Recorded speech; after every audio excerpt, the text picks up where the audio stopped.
ਸਾਰਿਆਂ ਨੂੰ ਜੈ ਯਿਸੂ ਦੀ। ਔਰ ਅੱਜ ਦਾ ਜੋ ਸਾਡਾ ਵਚਨ ਹੈ ਇਹ प्रभु का आनंद देते हैं कि प्रभु का है हमारा आनंद। इसे हम पढ़ेंगे यशायाह 11:3 में, और इसकी हम फर्स्ट लाइन ही पढ़ेंगे कि प्रभु का भय ही उसका आनंद होगा। प्रभु के भय में चलना, उसकी प्रेजेंस में चलना ही हमारा आनंद है। दुनिया की चीजें, सोना चांदी हीरे मोती क्यों ना हो, पर परमेश्वर ही हमारा सच्चा आनंद है।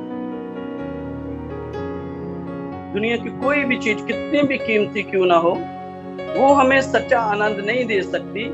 परमेश्वर ही हमारा सच्चा आनंद है। ये सारी वर्ल्डली चीजें जो हमें टेम्पररी खुशियां तो दे सकती हैं, पर हमें वो आनंद नहीं दे सकती, वो शांति नहीं दे सकती, वो खुशी नहीं दे सकती जो हमारा परमेश्वर हमें दे सकता है।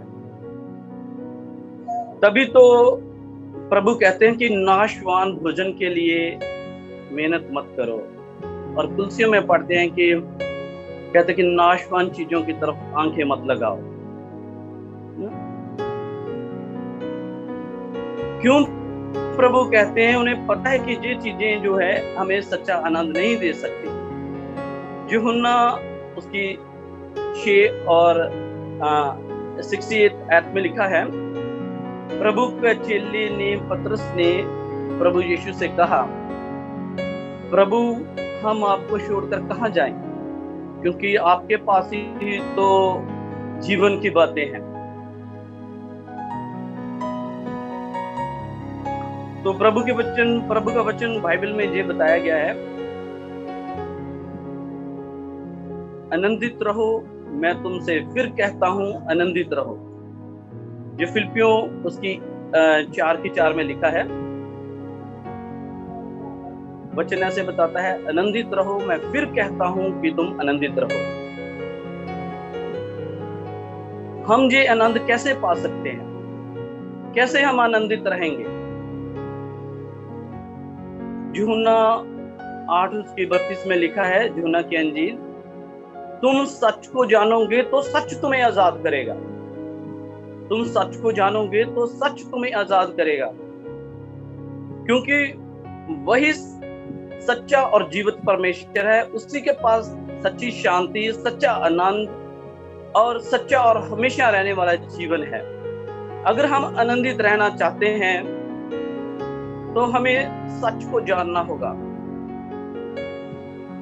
परमेश्वर के वचन में ऐसे लिखा है, बाइबल हमें ऐसे बताती है, जिसे पुत्र आजाद करे वो आजाद हो जाता है।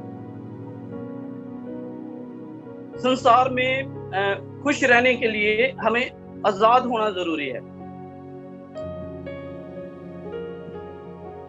अगर हम कहें कि हम आनंदित रहना चाहते हैं, लेकिन हम रहेंगे कैसे? क्योंकि खुश रहने के लिए सबसे पहली जो जरूरत है वो है आजादी।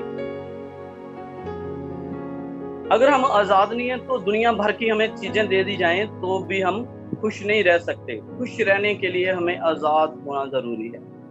संसार में खुश रहने की कोशिश में हम लोगों को बंदी बना दिया है। संसार में हम अगर खुश रहने की कोशिश करते भी हैं तो खुश कैसे रहते हैं? हमारी लालसा है कि हमें वो मिल जाए, ये मिल जाए। बहुत सारी चीजें हैं जो हमें खुशी दे सकती हैं। ये हमारी सोच है कि संसार की चीजें हमें खुशी दे सकती है, लेकिन यही जो खुशी पाने के चक्कर में हम ट्रैप होते जा रहे हैं। हम दुनिया की वर्ल्ड चीजें जो हमें मिलती हैं, ये सारी नाशवान है, और इन्हीं के द्वारा शैतान हमें ट्रैप कर रहा है और हम बंदी बनते जा रहे हैं। तो एक छोटी सी स्टोरी मैं आपको बताता हूँ। एक बार कोई परमेश्वर को जानने वाला भक्त था। एक बार वो जंगल से गुजर रहा था। वो जंगल से गुजर रहा और उसको परमेश्वर ने उसको मैसेज दिया कि जिस जंगल में तू जा रहा है, देख कितने पक्षी परिंदे जो कितने चहक रहे हैं, मस्ती से उड़ रहे हैं इधर उधर, थोड़ी देर बाद ही ये बंदी बना लिए जाएंगे। एक शिकारी आएगा और इनको पकड़ कर ले जाएगा। तो उसका दिल थोड़ा सा दुखी हो गया। उसने देखा पक्षियों को इधर उधर उड़ता, बहुत सुंदर सुंदर पक्षी प्रभु ने बनाए हैं। अब क्या होगा, अब तो ये पकड़े जाएंगे, सारे के सारे जाल में फंस जाएंगे। अब प्रभु ने तो उसे बता दिया था, उसने सोचा चलो मैं इनको बता देता हूँ। उसने उनको पक्षियों को वहीं खड़े होकर मैसेज दिया, एक शिकारी आएगा, वो तुम लोगों को दाना डालेगा, तुम उसके जाल में मत फंसना। तो उसने उनको अच्छी तरह से खा दिया। वो जितने भी पक्षी थे वहां पर ये बोलने लगे, एक शिकारी आएगा, वो हमें दाना डालेगा, लेकिन हमें जाल में नहीं फंसना है।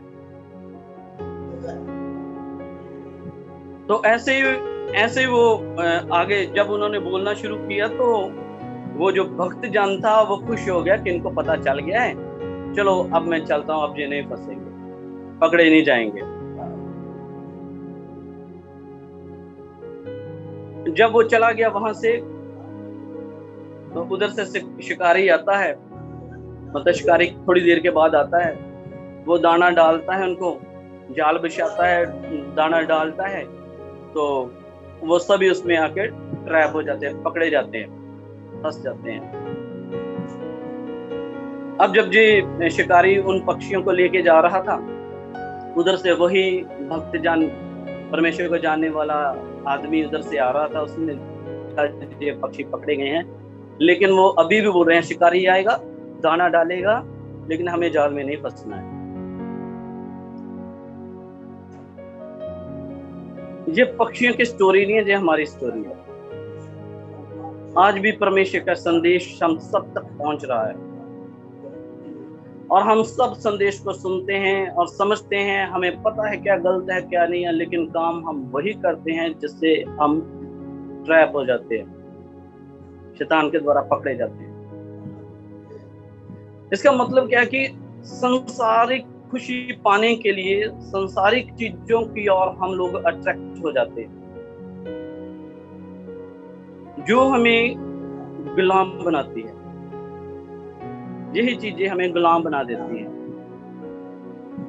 और हम शैतान के बस में चले जाते हैं, उसके हाथ में, उसके पंजे के नीचे चले जाते हैं। जैसे वचन में लिखा हुआ है कि सारा संसार शैतान के पंजे के नीचे है। और ये लोग जो परमेश्वर के संदेश को समझते भी हैं, जानते भी हैं, काम लेकिन उनके ये बताते हैं कि हम प्रभु के नहीं, हम शैतान के हैं। ये मतलब स्टोरी पक्षियों की नहीं है, ये हमारा हाल है, हम लोगों का हाल है। हम लोग ऐसे ही करते हैं। अगर हम लोग आनंदित रहना चाहते हैं, सुरक्षित रहना चाहते हैं, तो हमें परमेश्वर की इच्छा के मुताबिक चलना है। हमें आजाद, परमेश्वर की इच्छा के मुताबिक हम चलेंगे तो हम आजाद रह सकते हैं, सुरक्षित रह सकते हैं, आनंदित रह सकते हैं। अगर उसके वचनों के मुताबिक, उसके कानूनों के मुताबिक हमारा जीवन होगा, तो हम आजाद रहेंगे, सुरक्षित रहेंगे, आनंदित रहेंगे। अगर हमारा जीवन उसके वचनों के मुताबिक नहीं होगा, तो हमें कभी कोई खुशी नहीं मिल सकती। परमेश्वर का भय में चलना ही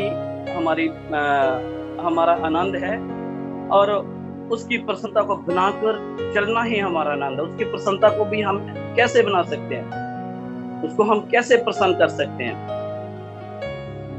उसके हुक्मों को मानकर,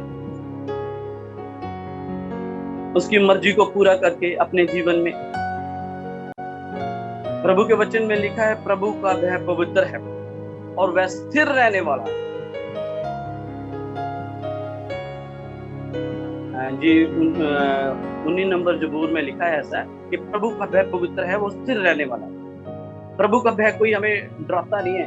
ये हमारी दिखाता है कि हम प्रभु को रिस्पेक्ट करते हैं, उसका इज्जत मान आदर करते हैं और उसके भय में चलते हैं। कि वो हमें देखता है, वो सर्वशक्तिमान परमेश्वर, हमारी सब बातों को वो देखता सुनता, हमारे दिमाग में बात आ भी नहीं पाती, वो उसको भी समझ लेता है। और इस भय में, जो ये भय है, इसमें कपट नहीं है, इसमें कोई कपट नहीं है इस भय में। ये भय बिल्कुल कपट रहित है। इसमें सिर्फ इसमें सच्चाई होती है। सच्चे हृदय से, सच्ची आत्मा से प्रभु के आगे झुकते हैं और चलते हैं हम लोग। ये कपट रहित है बिल्कुल ये भय। इसमें कोई ये नहीं होती कि हमें ये मिल जाए। हम प्रभु के पास कुछ पाने के लिए नहीं आते, क्योंकि हम प्रभु से प्यार करते हैं, क्योंकि उसने हमसे प्यार किया, इसलिए हम भी उससे प्यार करते हैं, इसलिए प्रभु के पास आते हैं। हमारे सब एक्शन जो होते हैं प्रभु के वचन के मुताबिक, उसकी मर्जी के मुताबिक होते हैं। प्रभु के आनंद में प्रभु का साथ होना जरूरी है। प्रभु के आनंद में रहना, प्रभु का साथ होना हमारे साथ जरूरी, मतलब प्रभु की प्रेजेंस ही हमारा आनंद है। अगर हमारे साथ प्रभु है तो यही हमारा सबसे बड़ा आनंद है, क्योंकि चीजें हमें खुशी नहीं दे सकती। वो सच्ची शांति, वो सच्चा आनंद, वो प्रभु के पास है। जैसे प्रभु यीशु इस दुनिया में आए तो वो क्या कहते हैं, मेरा भोजन ये है कि मैं अपने भेजने वाले की इच्छा पूरी करूं। अगर हम इसे दूसरे शब्दों में कहें, मेरा आनंद इसमें है कि मैं अपने प्रभु की इच्छा को पूर्ण करूं। और भजन संहिता 40 उसकी 7-8 में लिखा कि देख प्रभु मैं आ गया कि तेरी इच्छा पूर्ण करूं, और तेरी इच्छा पूर्ण करके मुझे खुशी मिलती है। तो प्रभु यीशु के लिए जो लिखा हुआ कि प्रभु यीशु कहते हैं, देख प्रभु मैं आ गया कि तेरी इच्छा पूर्ण करूं। तो प्रभु की इच्छा आप लोग सभी जानते हैं कि यीशु के लिए क्या थी, सलीबी मौत। तो उसने कहा कि मेरी खुशी इसी में है कि मैं आपकी इच्छा पूरी करूं। पौलुस, परमेश्वर का दास पौलुस, वो तो जहां तक उसने कह दिया कि जो प्रभु से प्यार ना करे वो श्रापित है ना? मतलब कि जिसका आनंद प्रभु यीशु में नहीं, वो श्रापित है। जिसका आनंद प्रभु नहीं है वो श्रापित है। तो धर्म ग्रंथ में, परमेश्वर के वचन में हम ये भी एक वचन ये बताता है कि प्रभु डैनियल के बारे में बताते हैं। डैनियल 9 उसकी 23 आयत में प्रभु ये बताते हैं कि वचन ये बताता है कि डैनियल मेरा परम प्रिय है। उसके लिए कि वो परमेश्वर का, प्रभु को बहुत पसंद आने वाला, बहुत प्यारा इंसान है, जो प्रभु को बहुत पसंद है। उसके लिए प्रभु ने कहा डैनियल की बुक उसकी 9 की 23 आयत में कि वो मुझे परम प्रिय है, बहुत ज्यादा पसंद है मुझे।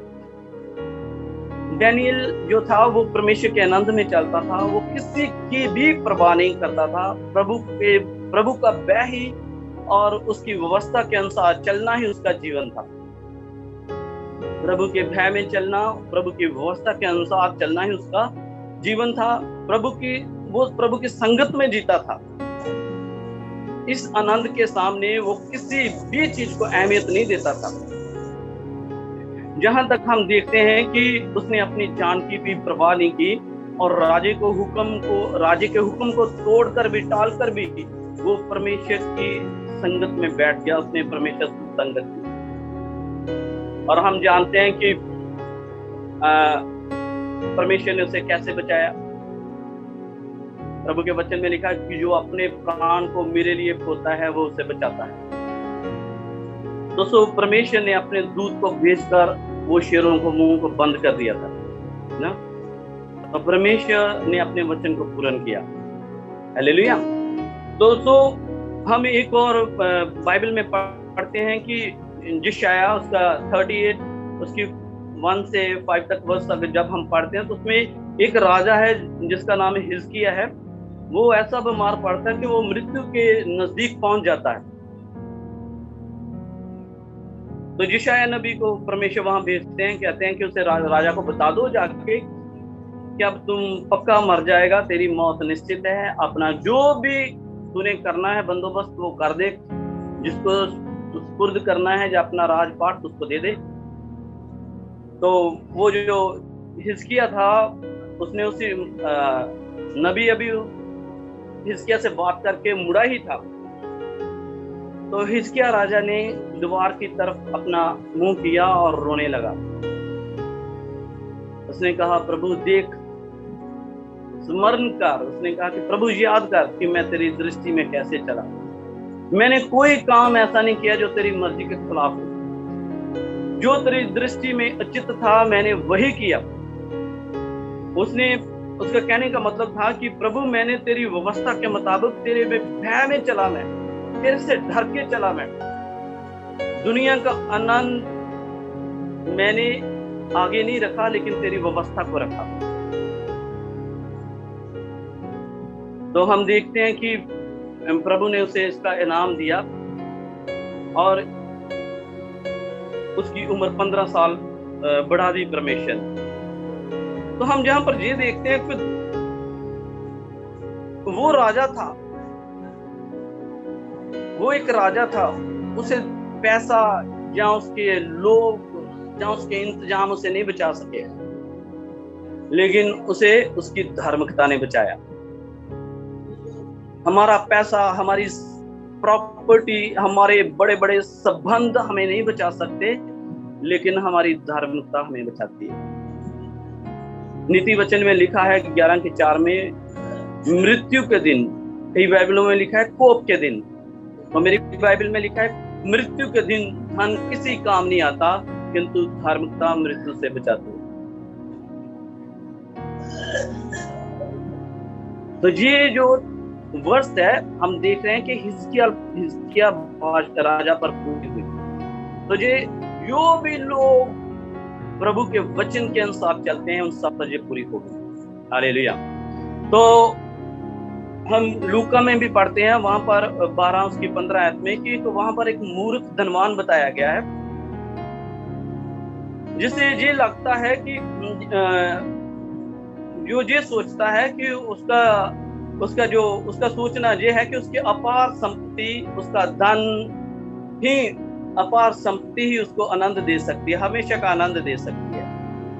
उसकी धन दौलत जो उसके पास अपार संपत्ति है वो उसे आनंद दे सकती है।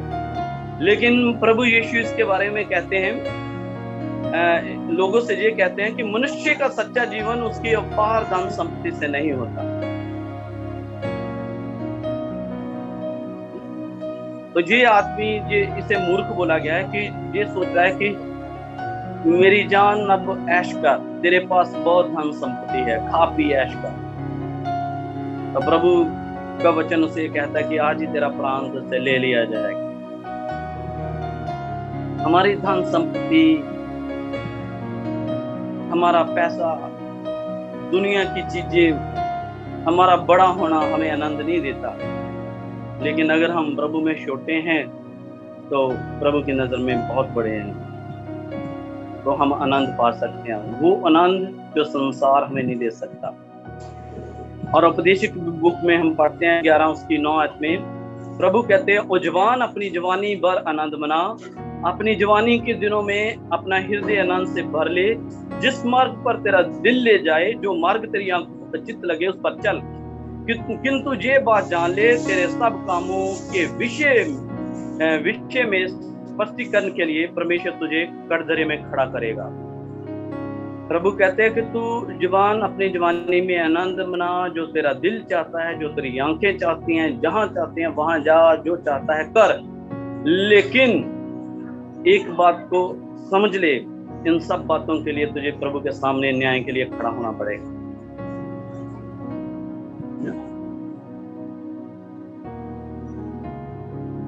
तो एक परमेश्वर का और भी जानने है, जिसका नाम, जिसे हम जानते हैं राजा दाऊद के नाम से। वो परमेश्वर के संगत में चलता चलता एक दिन उसने प्रभु के आनंद को छोड़कर अपनी आंखें कहीं और लगा दी। हम लोगों में भी ऐसा होता है, कभी कभी हम प्रभु में चलते चलते भटके जाते हैं। ये नहीं कि प्रभु में चलने वाले भटकते नहीं हैं, वो जल्दी भटके जाते हैं क्योंकि शैतान उनसे लड़ रहा होता है। वैसे इस मौके में होता है कि कब उसे मौका मिले। तो ये जो इंसान था, एक दिन इसने प्रभु के आनंद को छोड़ा, क्योंकि वचन बताता है कि वो सुबह शाम दोपहर को शाम को प्रार्थना करता था और प्रभु के साथ बैठता था। एक दिन वो प्रार्थना में नहीं बैठा और अपनी छत पर चला गया और उसने अपनी आंखें प्रभु से हटाकर कहीं और लगा दी। तो नीति वचन में जो 16 उसकी 25 में लिखा है कि एक ऐसा भी मार्ग है जो हमें देखने में उचित लगता है, अच्छा लगता है, लेकिन उसके अंत में मौत है।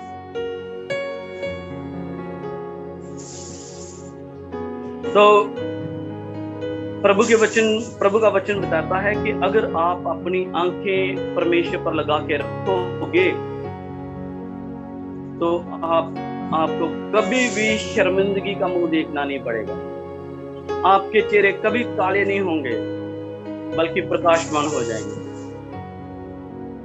तो इस राजा ने अपनी आंखें परमेश्वर से हटाकर दुनियावी आनंद पर लगाई और उसे शर्मिंदगी का मुंह देखना पड़ा। बहुत शर्मसार हुआ, उसे सजा भी मिली, है ना। प्रभु इसके लिए कहते हैं कि प्रभु ही हमारा भाग है, हमारा आनंद उसी में है। हम लोग दुनिया की चीजें मांगते रहते हैं लेकिन हमारा आनंद उसी में है। प्रभु ही हमारा भाग है। और जब उसे शर्मिंदगी हुई, राजा दाऊद को उसे पता चला, उसे सजा मिली, प्रभु ने उससे बात की, तब उसके बाद उसने अपने जीवन को बदला। और जबूर भजन संहिता उसकी 27 उसकी 4 आयत में पढ़ते हैं। अब उसने जब प्रभु के साथ चलना शुरू किया तो अब उसने कहा कि प्रभु मुझे तुमसे एक वरदान चाहिए। कहता मैंने प्रभु से एक वरदान मांगा कि प्रभु मैं तेरे सुंदर चेहरे को निहारता रहूं। इसका मतलब है कि प्रभु मेरी आंखें सिर्फ तुझ पर ही लगी रहे, अब मेरी आंखें कहीं और ना लगे। मैं चाहता हूं कि मेरी आंखें सिर्फ तुझे निहारें।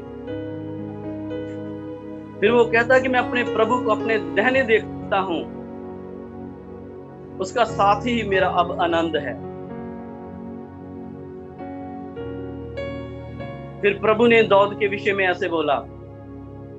प्रभु भी दाऊद के विषय में बोलते हैं, जब उसने प्रभु को खुश किया तो वो कहते हैं मुझे एक मनुष्य मिल गया है जो मेरे हृदय के मुताबिक है।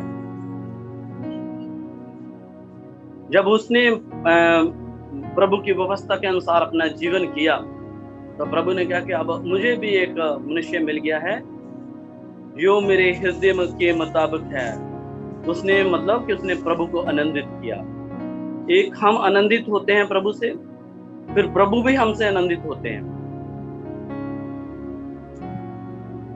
उत्पत्ति में हम पढ़ते हैं 5 उसकी 21 से लेकर 24 तक कि वहां पर हनूक के बारे में बताया गया कि वो 365 साल उसकी उम्र थी। वो 300 साल परमेश्वर के साथ चला। उसमें लिखा कि वो 300 साल परमेश्वर का सहचर रहा। और इब्रानियों में लिखा है 11:5 में हनूक के बारे में कि उसने परमेश्वर की प्रसन्नता को खोज लिया था, पा लिया था, इसीलिए वो जिंदा उठा लिया गया, जिंदा ही उठा लिया गया। और भजन संहिता 37 की 23-24 में प्रभु के वचन में लिखा है कि जिस व्यक्ति के मार्ग से प्रभु प्रसन्न होते हैं उसको वो स्थिर करते हैं। प्रभु के वचन में लिखा है जिस व्यक्ति के आचरण से या जिस व्यक्ति के मार्ग से प्रभु प्रसन्न होते हैं प्रभु उसको स्थिर करते हैं। अगर वो गिरता भी है तो भी वो सदा ना पड़ा रहेगा, क्योंकि प्रभु उसके हाथ का आधार है। मतलब प्रभु उसे पकड़कर खड़ा कर देंगे। और नीति वचन में लिखा है 24 उसकी 16 में, अगर मेरा धर्मी जन 7 बार भी गिरेगा तो मैं उसे 7 बार खड़ा कर दूंगा। यही फर्क होता है दुष्ट लोगों में और धर्मी लोगों में। जब वो गिरते हैं तो फिर उनकी जगह भी नहीं पहचानती। प्रभु कहते हैं कि मैं उनको एक स्लिपरी जगह पर खड़ा करता हूँ। जब वो गिरते हैं तो उनकी जगह भी उनकी नहीं पहचानती। लेकिन मेरा धर्मी अगर 7 बार भी गिरेगा तो मैं 7 बार खड़ा कर दूंगा। क्यों करेगा प्रभु खड़ा? क्योंकि उन्होंने प्रभु को प्रसन्न किया, उन्होंने प्रभु की प्रसन्नता को खोजा। प्रभु को, जो लोग प्रभु को प्रसन्न करते हैं, प्रभु उन्हें बुद्धि, ज्ञान, आनंद प्रदान करते हैं। जो लोग प्रभु को प्रसन्न करते हैं, प्रभु उनको ये सारी चीजें गिफ्ट में दे देते हैं। और जिसके आचरण से प्रभु प्रसन्न होते हैं, उसके शत्रुओं को भी, जिनसे प्रभु आनंदित होते हैं, उनके शत्रुओं को प्रभु उनका मित्र बना देते हैं, उनका दोस्त बना देते हैं। अगर हम इसका ऑपोजिट सोचें तो क्या होगा? जिनसे प्रभु नाराज होते हैं, उनके अपनों को भी इसका दुश्मन बना देते हैं। और नीति वचन उसकी 22 से 24 में लिखा है, प्रभु जिससे नाराज होते हैं, और इसे ऐसे लिखा कि जो चरित्रहीन स्त्री होती है, उसका मुंह एक गड्ढे की तरह है, और प्रभु जिससे नाराज होते हैं उसको उसमें फेंक देते हैं। और इससे हम खुद को मतलब जान सकते हैं, अगर प्रभु हमसे आनंदित है तो हमें बचा कर रखते हैं। मतलब प्रभु की प्रसन्नता बहुत जरूरी है ना। प्रभु के आनंद में ही हमारी सुरक्षा है। प्रभु का साथ होना ही हमारा सबसे बड़ा आनंद है। नाशवान संसार के पास नाशवान खुशियां और नाशवान चीजें हैं, पर हमारे के प्रभु के पास आनंद है, अनंत जीवन है, परम आनंद है।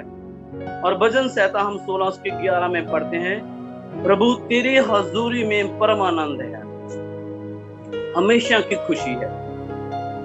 अगर हम प्रभु की खुशी को पाना चाहते हैं तो हमें प्रभु की इच्छा के मुताबिक चलना पड़ेगा। जैसे प्रभु यीशु कहते हैं कि प्रभु मेरा भोजन ये है कि मैं अपने प्रभु की इच्छा को पूर्ण करूं। देख प्रभु मैं आ गया कि तेरी इच्छा को पूर्ण करूं। तो ये प्रभु का यही प्रभु का हमें आनंद चाहिए। हमें कोई दूसरी चीज आनंदित नहीं कर सकती, क्योंकि हम प्रभु से निकले हैं, हम वहीं जाके शांत होंगे। क्योंकि आत्मा जो है मिट्टी जो है, शरीर जो है मिट्टी से निकला है, मिट्टी में चला जाएगा। आत्मा जो है प्रभु से निकला है, वो प्रभु में जाके ही शांत होगा। दुनिया की कोई चीज हमें खुश नहीं कर सकती ना आनंदित कर सकती है। एक ही चीज है जो हमें खुश करेगी, आनंदित करेगी, शांत करेगी, वो है हमारा प्रभु यीशु मसीह। प्रभु इस वचन के द्वारा आप सबको आशीष दें। आमीन।